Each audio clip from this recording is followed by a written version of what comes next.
Well, it's a milestone birthday very few get to celebrate. Today, World War II veteran Benjamin Berry is turning 100. This story is just incredible. CBS News Philadelphia's Wakisha Bailey had a chance to sit down with the local war hero as he reflects on the last century. Gas was 13 cents a gallon. Oh, wow. That's the first of many wow moments after meeting World War II veteran Benjamin Berry. When there was a fair or dances or anything like that, I would take the fellows to it. I'd charge them 10 cents to take them up and back.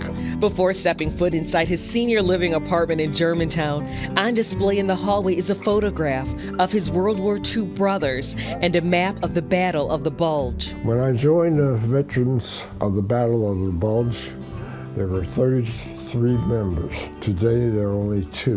Myself and another fella, Jake Rizzo. He's 98 at the present time. Just a couple years younger than Mr. Berry, who was born in Willow Grove, Pennsylvania. September the 21st, 1923. Today, he celebrates his 100th birthday. Well, it really hasn't sunk in yet. Until he begins to reflect over the last century. This is my high school graduation picture. Soon after this picture was taken at Abington High School, Mr. Berry was drafted into the U.S. Army at the age of 19. Uncle Sam sent me a notice in January of 1943. The notice said, "Greetings.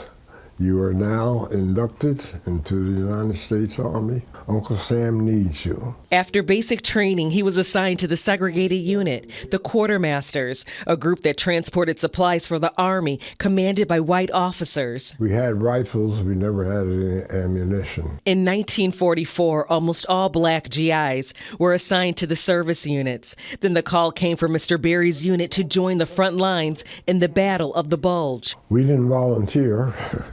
We, so to speak, had to go, but they put us out in the front line to have some resistance to try to slow the enemy, Germany, down.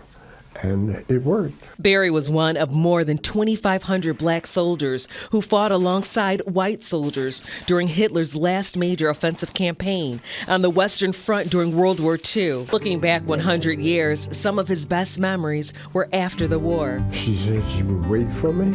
She did. We got married at the Justice of the Peace. We ran off. Mr. Berry and his late wife Lois were married for more than 50 years. They have 4 children.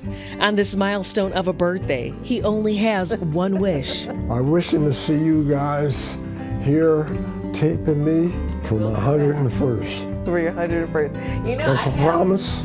That's a promise. We'll be back for your 101st. Excellent. Wakisha Bailey, CBS News, Philadelphia. Oh, happy birthday, Mr. Berry. That was so touching, so sweet. And here's a picture of Mr. Berry at a recent event in Gettysburg. We spoke with the editor of the Battle of the Bulge Association's quarterly magazine, and he told us Mr. Berry is, quote, a true American hero who served in a segregated army and came home to a segregated world. And he triumphed in both. We thank him for his service. Mr. Berry, by the way, is celebrating his birthday with 2 parties, a pizza party with his neighbors, and then on Sunday at the Germantown Cricket Club. By the way, he says the secret to a happy life is a lot of prayer. Oh, my gosh. Amen to that. Absolutely. And, you know, that was so poignant, what that quote that they said, he served in a segregated army, came home to a segregated world. And you can only imagine the stories. Yes. That he's, you know, that he can tell what he's seen, what he's been through, and wow, he looks fantastic for 100. 100. Yeah. We'll be back.